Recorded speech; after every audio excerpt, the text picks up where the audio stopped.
Hello guys, हमारे YouTube channel पर आपका स्वागत है। अगर आपको वीडियोस पसंद आ रही हैं तो प्लीज़ लाइक करें, कमेंट करें और शेयर करें। अगर आपने चैनल को अभी तक सब्सक्राइब नहीं किया है तो प्लीज़ चैनल को सब्सक्राइब करें। जश्न 50 लाख रुपयों से भरा एक बैग लेकर कालिंदी के सामने खड़ा था, जबकि अति बिस्तर पर किसी लाश की तरह पड़ी थी। उस आदमी ने अपनी शर्ट उतारी और अति की तरफ बढ़ गया। साली बहुत आग है तेरे में, लेकिन आज मैं तेरी इस आग को ठंडा करूँगा। तेरी इस जवानी को चखने वाला मैं पहला आदमी हूँ, लेकिन आज तुझे अफसोस होगा जवान होने पर। आज सारी रात मैं तुझे किसी जाम की तरह पीऊँगा, और अगर तूने मुझे खुश किया तो तुझे अपनी रखैल भी बना लूँगा। ये सब बातें सुनकर अति की सिसकियाँ निकल रही थी। उसके आंसू उसके गालों को भिगो रहे थे। पूरे बदन में दर्द हो रहा था, लेकिन अब आत्मा भी छलनी होने जा रही थी। लाश और उसमें सिर्फ यही फर्क था कि लाशों के आंसू नहीं बहते और उन्हें कोई दर्द महसूस नहीं होता, पर लाशों की तरह उसकी अंतरात्मा मर चुकी थी। उसका जिस्म बस एक मांस का टुकड़ा बन चुका था, जिसे कोई भी नोच सके, कोई भी खाकर खुद को संतुष्ट कर सके।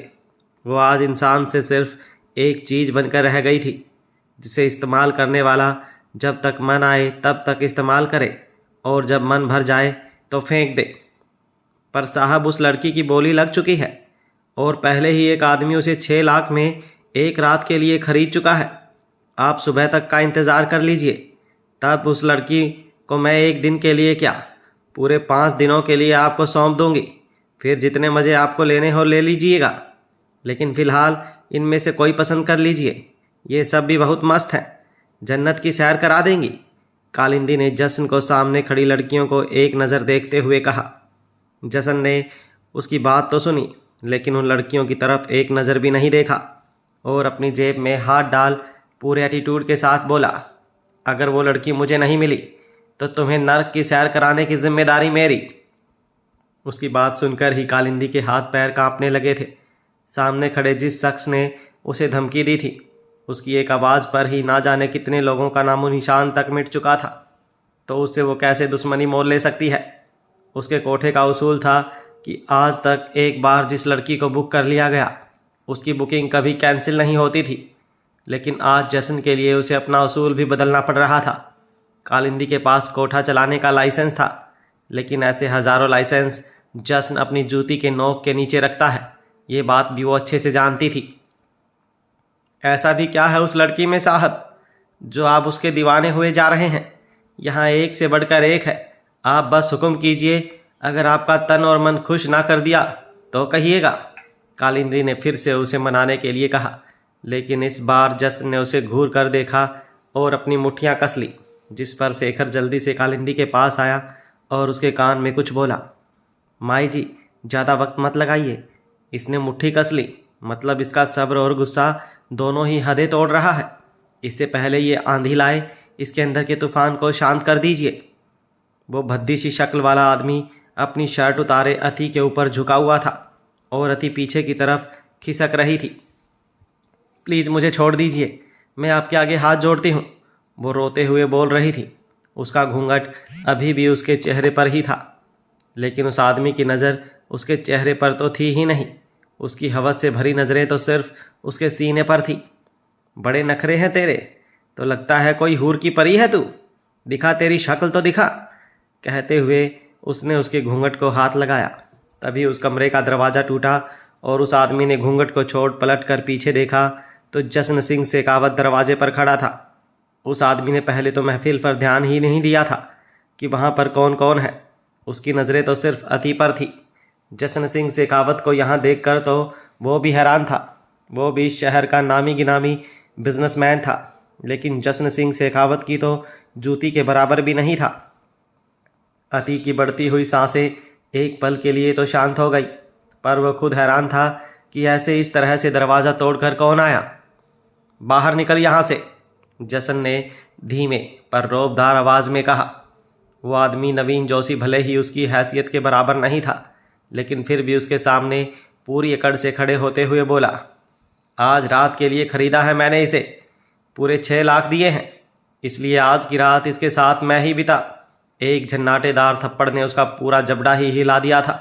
आगे के शब्द कहाँ गायब हुए उसे खुद नहीं पता। जशन ने अपने पीछे खड़े एक आदमी को इशारा किया तो वो आदमी खींचते हुए नवीन जोशी को वहाँ से बाहर ले गया। तब तक थप्पड़ की आवाज़ सुनकर कालिंदी और शेखर भी वहाँ पर आ गए थे। नवीन जोशी का सूजा हुआ और लाल चेहरा ही थप्पड़ की आवाज़ के पीछे की कहानी बता रहे थे। अच्छा नहीं किया तुमने कालिंदी, वो लड़की आज रात के लिए मेरी थी, उसे मैंने खरीदा था, नवीन जोशी गुस्से में बोला। लेकिन कालिंदी बस सिर झुकाए उसकी बात सुनकर रह गई। आज खुद वो झूठी पड़ गई थी। इस फटे हुए स्पीकर को यहाँ से बाहर फेंक दो और अब कोई भी आवाज़ मुझे डिस्टर्ब ना करे, जसन ने गुस्से से दरवाजे पर खड़े होकर कहा और दरवाज़ा बंद कर दिया। अति घबराई हुई बेड पर दीवार से लगकर बैठी हुई थी। मेरे पास पैसे नहीं हैं जो मैं आपको वापस देकर अपनी कीमत चुका दूं, लेकिन प्लीज़ मेरा यकीन कीजिए, मैं आपके पैसे लौटा दूंगी। प्लीज़ मुझे छोड़ दीजिए, मैं आपके आगे हाथ जोड़ती हूँ। कहते हुए उसने अपने घुटने भी पूरी तरह से मोड़ लिए। तुम्हें चोट लगी है ना, तो दर्द हो रहा होगा। उसकी बातों को अनसुना कर जस ने कहा तो अति ने घूंघट से ही ना में सिर हिला दिया। जसन उसकी तरफ बढ़ा, लेकिन वह खुद में ही सिमटे जा रही थी। प्लीज़ दूर रहो मुझसे, प्लीज़ मुझे मत छूना, कहते हुए अति ने एक बार फिर से उसके आगे हाथ जोड़ लिए, लेकिन जसन उसकी तरफ बढ़ रहा था। अति उसे अपने पास आते हुए देख एकदम से खड़ी होने लगी, लेकिन तभी एक आह की आवाज़ के साथ वो नीचे बैठ गई। उसके पैरों का दर्द उसे उठने की इजाज़त भी नहीं दे रहा था।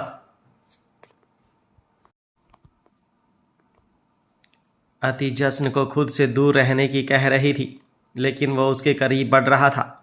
उसे अपने करीब महसूस कर अपनी आंखों से आंसू बहने तेज हो गए। डरते हुए अपनी किस्मत के आगे घुटने टेक उसने अपनी आंखें बंद कर ली। तभी उसे उसके पैरों पर किसी की ठंडी उंगलियों का स्पर्श महसूस हुआ। जब चोट लगी हो तो दर्द रोकने के लिए मरहम लगाई जाती है, कहते हुए जस ने उसके पैरों को अपने हाथों में लेकर उस पर दवाई लगानी शुरू कर दी। पैरों पर लाल लाल बहुत सारे निशान थे और कई छाले भी पड़े हुए थे, जिससे खून रिस रहा था। अति जब से यहाँ पर आई थी उसने अपने जिस्म पर सिर्फ घाव ही पाए थे। आज उसके घाव पर मरहम पहली बार लगाई जा रही थी। जसन उसके दोनों पैरों को अपने हाथ में लेकर बेड पर बैठ गया था और धीरे धीरे दवाई लगा रहा था। दवाई लगाने के बाद उसने उसके पैरों को सीधा कर दिया। अति तो अपनी जगह पर बैठी सुन हुई उसे देखती रह गई। अभी उसने अपना घूंघट तक नहीं उठाया था। दवाई लगाने के बाद जैसे ही जश्न अपने हाथ धोने वॉशरूम की तरफ चला गया तो अति एक बार फिर से डर से कांपने लगी। अब जश्न उसके साथ क्या करेगा ये सोच सोच कर ही उसका दिल कांप रहा था। पल पल उसकी सांस सूख रही थी और आंखें सिर्फ आंसू बहा रही थी। जश्न बाथरूम से बाहर आया तो अति एक बार फिर से अपनी जगह पर अंदर ही अंदर सिमटने लगी। वो अपनी जगह से खड़ी होती या कुछ कहते उससे पहले ही जश्न उसके करीब आया और उसकी गोद में सिर रखकर लेट गया। जहाँ जश्न ने अपना सिर रखा था वहाँ उसे भयंकर दर्द उठा। सिर्फ वही नहीं, उसका पूरा जिस्म दर्द से कराह रहा था, लेकिन उसने सिसकी भी नहीं भरी और दर्द को अपने होठों के अंदर ही जब्त कर लिया। तो आंसू की एक बूंद एकदम से उसकी गोद में बैठे जश्न के गाल पर गिरी।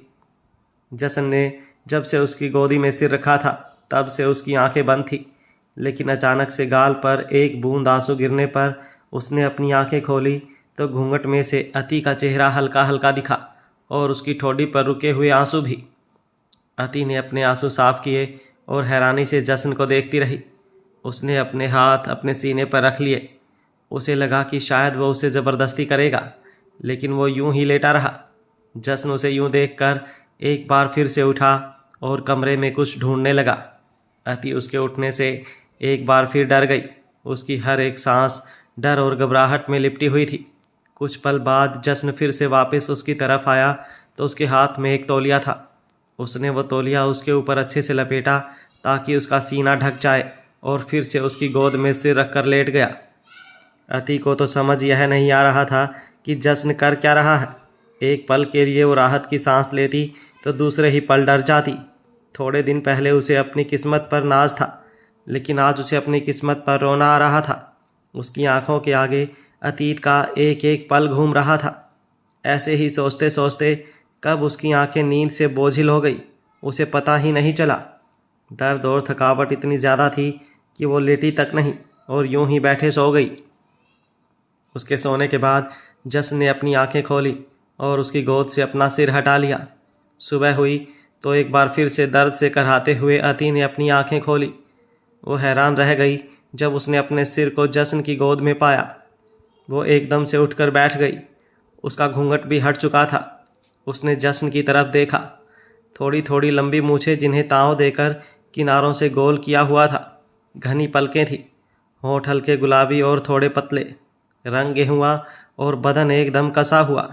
एक कान में डायमंड स्टड पहना हुआ था। अति ने जल्दी से अपने चेहरे को घूंघट से ढका और दरवाज़ा खोलकर बाहर आ गई। ऐसा क्या जादू किया है उस चिड़िया ने उस जसन सिंह शेखावत पर कि एक रात के लिए उसने उसके 50 लाख रुपए दे दिए। बाहर निकलकर दूसरे कमरे में जाते जाते उसने कालिंदी की बात सुनी जो शेखर से बात कर रही थी। उनकी बात सुनकर उसे हैरानी भी हुई और परेशानी भी। आखिर उस आदमी ने उसके लिए इतने पैसे क्यों दिए और इतने पैसे देने के बावजूद भी उसने उसके साथ कुछ नहीं किया, पर क्यों? सोचते सोचते वो उस कमरे में पहुंच गई थी जहां पर खुशबू बैठी थी। उसे वहां पर आते देख ही खुशबू अपनी जगह से उठी और उसके गले लग गई। पूरी रात से वो उसके लिए परेशान थी। दर्द हो रहा होगा ना? तू फिक्र मत कर, सब ठीक हो जाएगा। धीरे धीरे इस दर्द को बर्दाश्त करने की आदत हो जाएगी, खुशबू ने उससे अलग होकर कहा। लेकिन अति चुप ही रही। उसे खुद नहीं समझ आ रहा था कि उसके साथ हो क्या रहा है। उसके जाने के बाद जसन की भी आंख खुली।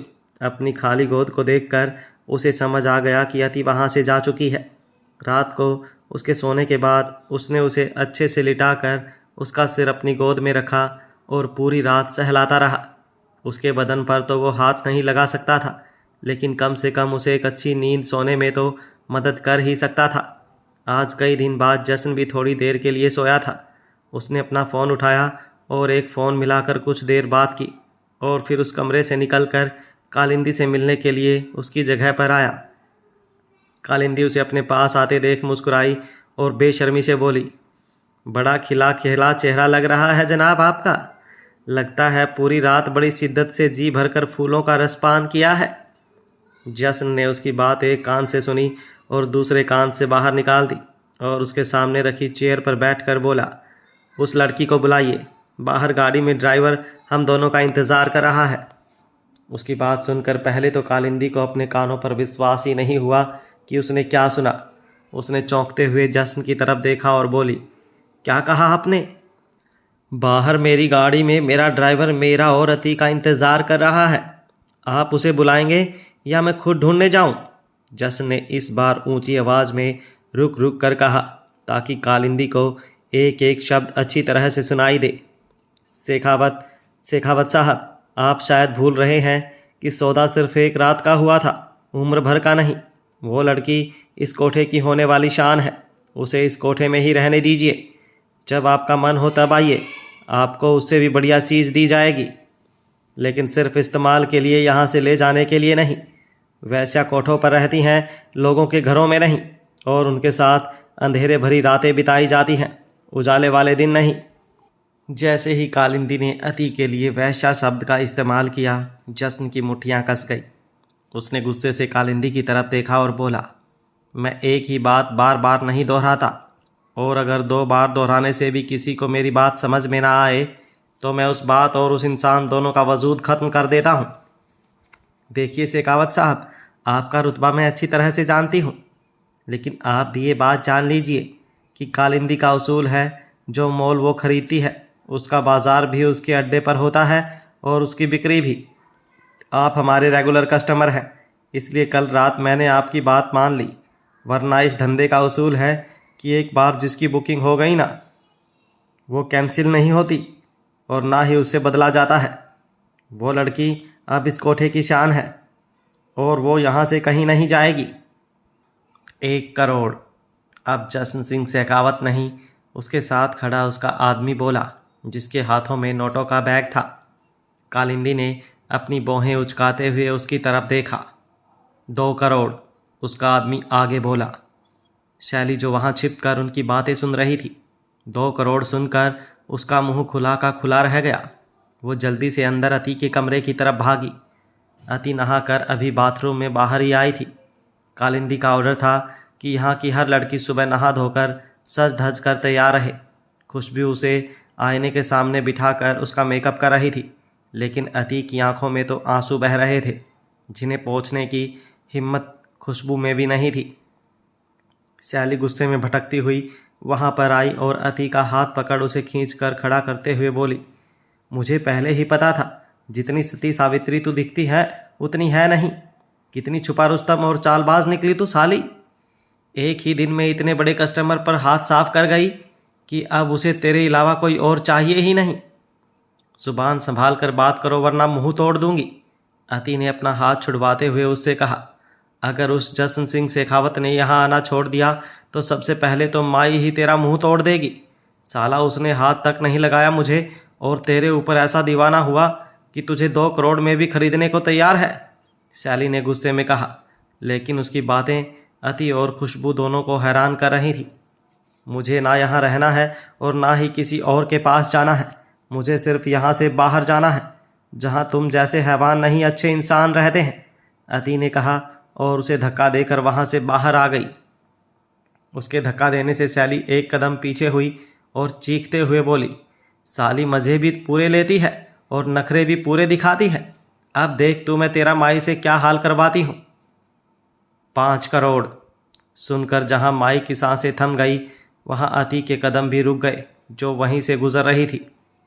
रुकिए शेखावत साहब रुकिए। कालिंदी अपना हाथ दिखाकर उसे रोकते हुए बोली, आखिर ऐसा क्या है उस लड़की में जो आप इतनी ज़्यादा रकम देकर उसे खरीद रहे हैं। जहाँ तक मैं जानती हूँ यहाँ की एक भी लड़की को आपने कभी दोबारा अपने लिए बुक नहीं किया, तो उसके साथ ज़िंदगी गुजारने का इरादा तो आपका होगा नहीं। और इतने बड़े बिजनेसमैन होकर आप घाटे का सौदा भी नहीं करेंगे। तो साफ साफ बताइए, बाहर कितने में बेचने का इरादा है उसे और कौन से देश में बेच रहे हैं आप इसे? कहीं नंगी फिल्मों में? उनकी घटिया बातें सुनकर अति से अब और देर वहाँ नहीं रुका गया और वो दौड़कर छत की तरफ चली गई। अगर आपका इरादा ऐसा है तो भूल जाइए, क्योंकि कालिंदी उसे इस कोठे से अब कहीं जाने नहीं देगी। कालिंदी ने अपनी आगे की बात कही। जशन अपनी जगह से उठा और चेहरे पर एक रहस्यमयी मुस्कान लिए कालिंदी को देखकर पलट गया। अब क्या हुआ शेखावत साहब, इतनी जल्दी हार मान गए? कालिंदी ने विजयी मुस्कुराहट के साथ कहा, जशन सिंह शेखावत को हराने के लिए तुम्हें तो क्या, तुम्हारे बाप को भी 1000 जन्म लेने पड़ेंगे। जशन ने बिना पलटे ही मुस्कुराकर कहा और अगले ही पल उसके चेहरे की मुस्कुराहट लंबी हो गई। एक एक कर ना जाने कितने ही नकाबपोश लोग उस कोठे के अंदर एंटर हुए और अपनी अपनी पोजीशन लेकर खड़े हो गए। देखते ही देखते जशन को छोड़कर वहाँ हॉल में जितने भी लोग मौजूद थे, उन सबको नकाबपोश आदमियों ने अपने घेरे में ले लिया था। कालिंदी ने जल्दी से बाहर खड़े अपने आदमियों को आवाज़ लगानी शुरू कर दी, लेकिन उसके किसी भी आदमी की वापस आवाज़ उसे सुनाई नहीं दी। शेखर, मनोज, सुरेश और उसकी बाकी सारे आदमी पुतलों की तरह बंधे हुए खड़े थे। जब तक तुम जैसे बेवकूफ़ लोग बहस कर रहे होते हो, तब तक तो जश्न अपनी चाल चल चुका होता है। तुम्हारे आदमी तो उसी वक्त खामोश कर दिए गए थे जब मैंने तुम्हारे सामने बैठकर बोलना शुरू किया था। पैसों का ऑफर तो सिर्फ तुम्हें खुश करने के लिए दिया गया था, अति को ले जाने के लिए नहीं। जश्न ने अब पलट कर उसकी तरफ देख कर कहा। तभी एक आदमी अति का हाथ पकड़कर उसके सामने लेकर आया। अति उससे अपने हाथ छुड़वाने की कोशिश कर रही थी, लेकिन उस आदमी ने उसका हाथ कसकर पकड़ा हुआ था। जश्न ने एक नज़र अति की तरफ देखा। सफ़ेद कलर का कमीज सूट पहने कोई आसमान से उतरी हुई परी, चेहरे पर दूध सा निखार और तीखे नैन नक्श, नाक में पहनी हुई नोज रिंग जैसे दूध में आई हुई मलाई, पर आंखों में बेहिसाब आंसू। बॉस, मैं लिए आया इन्हें, उस आदमी ने कहा जिसने अति का हाथ पकड़ा हुआ था। तभी जश्न ने खींच कर थप्पड़ उसके गाल पर दिया और बोला, आराम से लाने को कहा था, ज़बरदस्ती नहीं। उस आदमी ने अति का हाथ छोड़ अपने गाल पर हाथ रख लिया और नज़रें झुका ली। अजय, उसने चीखते हुए किसी को पुकारा तो वो आदमी जिसके हाथों में नोटों का बैग था, वो भागकर उसके पास आया। इन्हें लेकर जाओ और बाहर गाड़ी में बिठा दो, पर आराम से, जश्न ने आदेशात्मक लहजे में कहा। उसकी बात सुनकर अति के आंसू और भी ज़्यादा तेज हो गए। लेकिन दर्द के साथ साथ चेहरे पर गुस्सा भी उतर आया। मैं तुम्हारे साथ कहीं नहीं जाऊंगी। मुझे ना ही यहाँ पर रहना है और ना ही तुम्हारे साथ जाना है। मुझे बस तुम लोगों से दूर जाना है, वो चीखते हुए बोली। बहुत गलत कर रहा है तू जश्न सिंह शेखावत। याद रख, कालिंदी से पंगा लेकर तूने ठीक नहीं किया, माई गुस्से में गरजते हुए बोली। जब कुत्ता भौंके तो उसके साथ भौंका नहीं जाता, हड्डी उसकी तरफ फेंक कर उसे चुप करवा दिया जाता है, जश्न ने कहा और आगे बढ़कर वो नोटों का बैग बंद कर उसके आगे फेंक दिया। अजय अति को अपने साथ चलने की रिक्वेस्ट कर रहा था, लेकिन अति बस गुस्से में जश्न को घूरे जा रही थी। उसके कानों में कालिंदी की बातें गूंज रही थी। इतने बड़े बिजनेसमैन होकर आप घाटे का सौदा भी नहीं करेंगे तो साफ साफ बताइए, बाहर कितने में बेचने का इरादा है उसे, और कौन से देश में बेच रहे हैं आप उसे? कहीं नंगी फिल्मों में तो? मैं कहीं नहीं जाऊंगी, मुझे यहाँ से बाहर जाना है, और बाहर जाते ही मैं पुलिस को तुम सब लोगों की शिकायत करूंगी, उसने मासूमियत से कहा। लेकिन उसे क्या पता था कि जहाँ वो फंसी है वहाँ पुलिस तो क्या, किसी जज का भी कोई फैसला नहीं सुना जाता। जश्न उसकी बात सुनकर गुस्सा नहीं हुआ, बल्कि मुस्कुराते हुए उसकी तरफ बढ़ा और उसका हाथ पकड़कर बाहर की तरफ बढ़ गया। अति ने उसे अपना हाथ छुड़वाने की बहुत कोशिश की, लेकिन सब व्यर्थ। कालिंदी ने उन दोनों को जाते देखा तो गुस्से में चीखती हुई बोली, याद रख जश्न सिंह शेखावत, ये लड़की एक दिन वापस इसी कोठे में आएगी, और जब तक मैं इसे घसीटते हुए यहाँ नहीं ले आती तब तक मैं चैन से नहीं बैठूंगी। जश्न ने उसकी बात सुन बिना पलटे ही अपना दूसरा हाथ ऊपर किया और अंगूठे से बाकी उंगलियां बार बार जोड़ और अलग कर भौंकते रहने का इशारा किया और मुस्कुराता हुआ अति के साथ बाहर आ गया। अति जश्न की गाड़ी में बिल्कुल भी बैठना नहीं चाहती थी, लेकिन जश्न ने खुद उसका हाथ पकड़कर ज़बरदस्ती उसे गाड़ी में बिठाया और खुद भी उसके साथ बैठ गया, तो ड्राइवर ने भी गाड़ी आगे बढ़ा दी। मैं तुम लोगों के साथ कहीं भी नहीं जाऊंगी, तुम सब बहुत गंदे हो, मैं तुम सब लोगों को नहीं छोड़ूंगी। शर्म नहीं आती तुम लोगों को इतना घटिया काम करते हुए? मैं तुम सब लोगों की शिकायत पुलिस में करूंगी, अति जश्न को देखते हुए गुस्से में कह रही थी और साथ ही रो भी रही थी। तभी उसका ध्यान खिड़की में से सामने खड़ी पुलिस पर गया, जो रास्ते में नाकाबंदी करके खड़ी थी, लेकिन उनकी गाड़ी बिना रुके ही आगे बढ़ गई। जश्न उसकी बात सुन रहा था, लेकिन उसे कोई जवाब नहीं दे रहा था। उसका सारा ध्यान अपने लैपटॉप पर था। पुलिस वालों को देखते ही अति ने जल्दी से उल्टी आने जैसा मुंह बनाया और ड्राइवर को गाड़ी रुकने का इशारा किया। जश्न ने जल्दी से उसके हाथ को पकड़ा और उसकी पीठ सहलाने लगा, लेकिन अति ने उसे धक्का दे दिया। उस धक्के से जश्न को तो कोई फ़र्क नहीं पड़ा, लेकिन अति खुद ही थोड़ा पीछे हो गई। इतने में गाड़ी भी रुकी और अति दरवाज़ा खोलने की कोशिश करने लगी, लेकिन उससे वो दरवाज़ा नहीं खुला। तभी ड्राइवर बाहर निकला और उसने दरवाज़ा खोला। जैसे ही वो बाहर निकली, तुरंत पीछे की तरफ भागी जहाँ पर पुलिस वाले खड़े थे। उसे भागते देख जश्न की आंखें बड़ी हो गई। वो भी अपनी गाड़ी से बाहर निकला और धीमे धीमे कदमों से उसके पीछे जाने लगा। तब तक उस सड़क पर 6-7 गाड़ियाँ रुक चुकी थी और उन गाड़ियों में से ब्लैक कलर की यूनिफॉर्म पहने हट्टे कट्टे आदमी बाहर निकलकर पूरी सड़क पर फैल गए थे। अति हाँफते हुए उन पुलिस वालों तक पहुंची। क्या हुआ बेटा, तुम इतनी परेशान क्यों हो? पुलिस वालों में से एक उम्र दराज इंस्पेक्टर ने अति को उस हालत में देखा तो पूछा, क्या कोई तुम्हारे पीछे लगा हुआ है? उन्होंने दोबारा पूछा तो अति ने हाँफते हुए ही पीछे उंगली कर इशारा कर दिया। इंस्पेक्टर के साथ साथ बाकी सब पुलिसकर्मियों ने भी पीछे की तरफ देखा तो वहाँ पर खड़े शख्स को देखकर उनकी आंखें फैल गई और हाथ पैर ढीले हो गए। वो लोग मुझे खरीद कर लेकर आए हैं और कहीं बेचने जा रहे हैं। ये लोग बहुत बुरे लोग हैं, प्लीज़ मुझे बचा लीजिए, अति ने रोते हुए कहा। अपनी बात कहते कहते ही अति जश्न की तरफ पलटी और उसे देखते हुए बोली, आप इन्हें अभी अरेस्ट कीजिए और लॉकअप में बंद कर दीजिए। ये इंसान नहीं हैवान है। इनके साथ एक और औरत भी है जो इनसे भी बुरी है। उन्होंने मुझे बहुत मारा, आप भी इन्हें वैसे ही मारिएगा।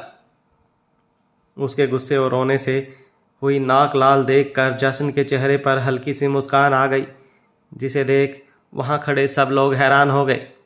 देखिए, अभी भी कितनी बेशर्मी से हंस रहा है ये इंसान, इसकी तो कूट कूट कर आप चटनी बना दीजिएगा, अति ने मासूमियत से कहा। उसे देखते हुए जश्न उसके करीब बढ़ा और बिल्कुल उसके पास आकर खड़ा हो गया। अभी और उल्टी करनी है या सब कुछ बाहर निकल गया? जसन ने उसकी आंखों में देखते हुए पूछा तो अति सहमते हुए पीछे हो गई।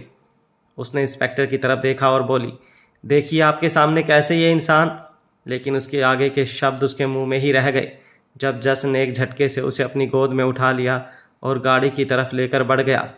अति उसे खुद को छुड़वाने की कोशिश करती रही, उसके सीने पर मुक्के मारती रही, लेकिन जसन पर इन सब का कुछ फर्क नहीं हुआ। कितने बेशर्म और निहायत ही घटिया इंसान हो तुमने पुलिस वालों को भी पैसों से खरीद रखा है। तुम जैसे लोगों को तो नरक में भी जगह नहीं मिलेगी। छोड़ो मुझे, वरना मैं तुम्हारा मुंह नोच दूंगी। अति ने उसके मुंह पर हाथ लगाते हुए कहा, लेकिन जसन किसी तरह उसे गाड़ी तक लेकर पहुंचा तो ड्राइवर ने भी जल्दी से दरवाज़ा खोला और उसे गोद में लिए ही जसन अंदर बैठ गया। इस बार जसन में उसके मुंह पर अपना हाथ रखा और उसके दोनों हाथों को एक हाथ में पकड़ लिया और पूरी तरह उस पर हावी हो गया, जिसे अति अपनी जगह से हिल भी नहीं पाई। थोड़ी देर में दोनों शेखावत विला पहुँचे। महल से भी सुंदर घर, जहाँ की हर चीज़ बेशकीमती और खूबसूरती की मिसाल थी। अब तक तो मैंने तुम्हारे साथ कुछ भी बुरा नहीं किया, लेकिन अब अगर तुमने ज़रा सी भी गड़बड़ की या किसी के सामने अपना मुंह खोला तो तुम्हारे साथ जो होगा वो तुमने कभी सपने में भी नहीं सोचा होगा। जसन ने गाड़ी में से उतरने से पहले अति को धमकी दी। उसकी लाल आंखें देखकर अति बुरी तरह से सहम गई।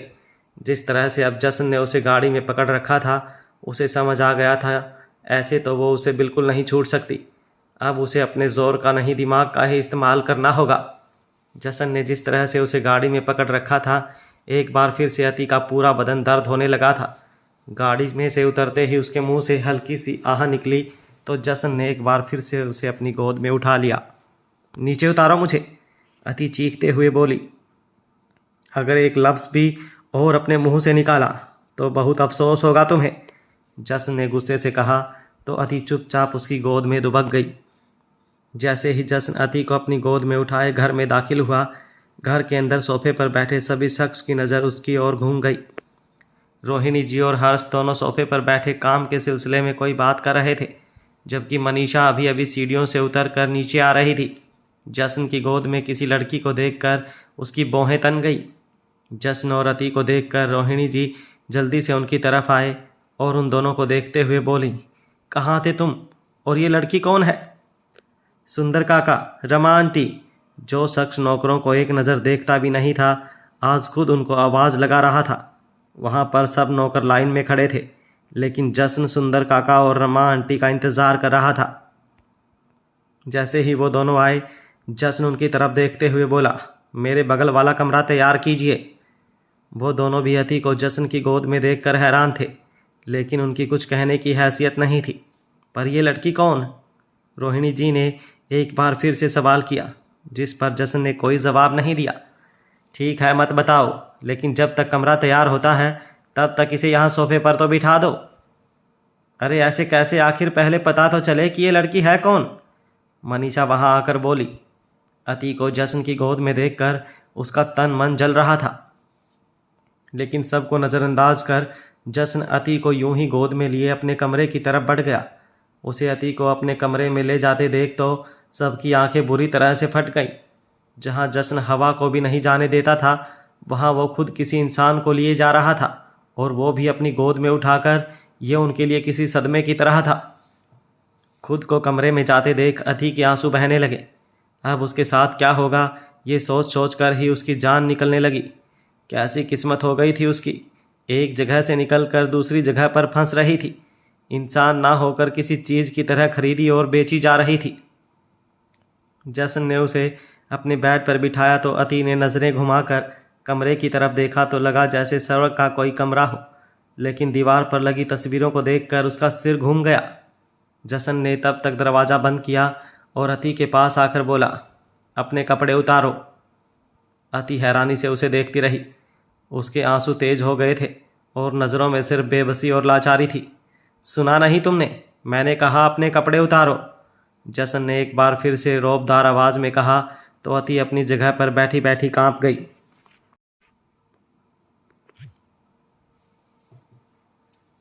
अति को बेड पर बिठाने के बाद जस ने दरवाज़ा बंद किया और वापस अति की तरफ आया। उसके इस तरह दरवाज़ा बंद करने से अति का दिल और भी ज़्यादा तेज़ी से धड़कने लगा था। उसे बहुत ज़्यादा डर लग रहा था। यूँ अकेले कमरे में जश्न के साथ, वो भी उसके बारे में सब कुछ जानने के बाद, उसके लिए बहुत मुश्किल था। और ऊपर से उसे खुद के करीब आते देख तो उसकी सांस ही हलक में अटक गई थी। लेकिन जश्न अपना एक्सप्रेशनलेस चेहरा लिए उसके सामने खड़ा था और एकदम रौबदार आवाज़ में बोला, कपड़े उतारो। उसके मुंह से ये सुनकर तो अति के आंसू और भी ज़्यादा तेज हो गए। उसने बेचारगी और बेबसी से जश्न की तरफ देखा, लेकिन वो कुछ कहती उससे पहले ही एक बार फिर से तेज़ आवाज़ में जश्न बोला, सुनाई नहीं दिया तुम्हें? मैंने कहा अपने कपड़े उतारो। प्लीज़ मेरे साथ ऐसा मत कीजिए। मैं आपके आगे हाथ जोड़ती हूँ। प्लीज़ मुझे छोड़ दीजिए। मैं उस जगह पर ज़बरदस्ती लाई गई थी। मैं ऐसी लड़की नहीं हूँ। मुझे मेरे ही भाई ने उन लोगों को बेच दिया था। मुझे आपसे बहुत डर लग रहा है। प्लीज़ मुझे यहाँ से जाने दीजिए। मेरे पास अभी कुछ भी नहीं, इसलिए आपको आपके पैसे नहीं दे सकती, लेकिन जब मैं कमाना शुरू करूँगी तो आपके सारे पैसे वापस दे दूँगी। किस चीज़ के पैसे? जश्न ने उसे टोकते हुए पूछा। उसका सवाल सुनकर अति ने अपने आंसू पोंछते हुए अपना चेहरा नीचे किया और एक एक शब्द रोते रोते हुए अटक अटक कर बोला, जिन पैसों से आपने मुझे ख़रीदा है। वो अभी सहमी हुई नीचे मुंह किए रो रही थी कि जश्न ने एक झटके से उसे खींचकर खड़ा कर दिया और थोड़ा उसके ऊपर झुककर एकदम सख्त आवाज़ में बोला, ना ही तुम कोई चीज़ हो जिसे खरीदा या बेचा जाए, और ना ही तुम्हें मुझे कुछ भी देने की ज़रूरत। मैं तुमसे जितना कह रहा हूँ तुम बस उतना करो। अपने कपड़े उतारो। उसकी बात सुनकर अति ने रोते हुए अपनी आंखें बंद की और अपने कपड़े उतारने लगी, लेकिन तभी गुस्से से उसने अपनी आंखें खोली और जश्न को एक धक्का देकर दूसरी तरफ भागते हुए बोली, आप चाहे जितनी मर्जी बातें बना लें, लेकिन मैं जानती हूँ आपके इरादे क्या हैं। आप ज़्यादा पैसों के लिए मुझे दूसरे देश में बेचना चाहते हो और मुझसे गलत काम करवाना चाहते हो, लेकिन मैं ऐसा कभी नहीं होने दूंगी। भले ही यहाँ की पुलिस आपकी जेब में हो, लेकिन आप मुझे नहीं खरीद सकते। मैं आपकी कोई बात नहीं मानूंगी। उसकी इस हरकत पर जश्न को बहुत ज़्यादा गुस्सा आया और सबसे ज़्यादा गुस्सा उसकी बातें सुनकर आया। वो गुस्से में ही उसकी तरफ बढ़ा। कमरा बेशक से बहुत बड़ा था, लेकिन भागने के लिए तो हर जगह छोटी रह जाती है, और अति ज़्यादा देर भाग भी नहीं पाई। उसके पूरे बदन में दर्द हो रहा था, इसलिए थक हार कर एक जगह पर बैठ कर रोने लगी।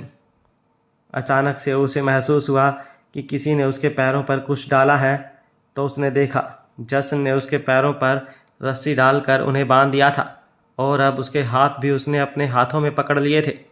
अति ने बहुत कोशिश की अपने हाथ छुड़वाने की, लेकिन कहाँ, वो 16-17 साल की और कहाँ जश्न 27-28 साल का। ऊपर से इतना हट्टा कट्टा जिस पर पत्थर भी मारे तो पत्थर टूट जाए, लेकिन उसका कुछ भी ना बिगाड़ पाए। जिम और कसरत से बनी हुई बॉडी जिस पर उसके मुलायम से हाथ मलाई की तरह फिसल गए। उसे हाथ पैर रस्सी से बांधने के बाद जश्न ने उसे उठाया और वापस बेड पर ले आया। अब उसने मुंह से एक शब्द भी नहीं कहा, बस गुस्से से अति को घूरता रहा। वहीं दूसरी तरफ कालिंदी और उसके आदमी हॉल में बैठे थे। कालिंदी का चेहरा इस वक्त गुस्से से भरा हुआ था। उसने शेखर की तरफ देखा और बोली, मुझे किसी भी हालत में वो लड़की इस कोठे पर चाहिए, और अब उस लड़की का ऐसा हाल करूंगी कि उसकी रूह तक कांप जाएगी। वो शेखावत मेरा रेगुलर कस्टमर था, लेकिन उस लड़की ने एक ही रात में ऐसा जादू किया कि उसने मेरे साथ इतना बड़ा धोखा किया। एक बार वो लड़की मेरे हाथ लग जाए, उसे वो सबक सिखाऊंगी कि यहाँ पर रहने वाली हर लड़की मुझसे बगावत करने से पहले मरना मंजूर करेगी। शेखर, मनोज और सुरेश तीनों ही उसके खास आदमी थे और कालिंदी के लिए किसी भी हद तक जा सकते थे। आप फिक्र मत कीजिए माई, बहुत जल्दी वो लड़की आपके कदमों में होगी, शेखर ने कहा, जिस पर उन दोनों ने हामी भरी। वहीं दूसरी तरफ मनीषा जश्न के कमरे के बाहर चक्कर लगा रही थी। आज तक उसने हर एक कोशिश कर ली थी इस कमरे के अंदर जाने की, लेकिन कभी भी दरवाजे पर खड़ी होकर अंदर झांक तक नहीं पाई। लेकिन आज जश्न उसकी आंखों के सामने ही अपनी गोद में किसी लड़की को उठाकर इस कमरे के अंदर ले गया और दरवाज़ा अंदर से बंद कर लिया। ये बात उसे बर्दाश्त नहीं हो रही थी। भले ही वो हर्ष की बीवी थी और जश्न उसका जेठ था, लेकिन उसके इरादे कुछ और ही थे, और अति का इस तरह जश्न की गोद में होना और इस कमरे में आना उसके इरादों पर पानी फेर रहा था। जश्न ने अति को बिस्तर पर लिटा दिया था और उसके हाथ पैर बांध रखे थे। अति गुस्से और नफरत से उसे घूर रही थी और साथ ही साथ उसके आंसू भी बह रहे थे। उसके दिमाग में बस यही चल रहा था कि काश इस पल से पहले वो मर जाती। जैसे ही जश्न उसके करीब होकर उसके कपड़े हटाने लगा, उसने अपनी आंखें बंद कर ली। जश्न ने धीरे धीरे उसके सारे कपड़े हटाए और कपड़े हटते ही अति को ऐसा महसूस हुआ जैसे कोई ठंडा ठंडा उस पर कुछ लगा रहा है। उसने हैरानी से अपनी आंखें खोली तो जश्न को देखकर उसकी आंखें बड़ी हो गई। उसने खुद को आंखों पर एक काली पट्टी बांध रखी थी और उसके हाथों में एक दवाई की ट्यूब थी, जिसमें से दवाई निकाल निकाल कर वो अति के जिस्म पर लगा रहा था। लेकिन सबसे ज़्यादा हैरानी अति को इस चीज़ की हो रही थी कि वो दवाई उस जगह पर ही लगा रहा था जहाँ पर अति को सबसे ज़्यादा दर्द हो रहा था और जहाँ उन दरिंदों ने उसे सबसे ज़्यादा मारा था। पलट कर लेट जाओ, कमर पर दवाई लगानी है, जश्न ने कहा तो अति एकदम से कांप गई। वो बिना एक पल गंवाए पेट के बल लेट गई। जश्न ने उसके कपड़े निकाले ज़रूर थे, लेकिन उतने ही जितने दवाई लगाने के लिए ज़रूरी थे। दवाई लगाने के बाद बिना आँखों से पट्टी हटाए ही उसने अति पर कंबल ओढ़ा दिया।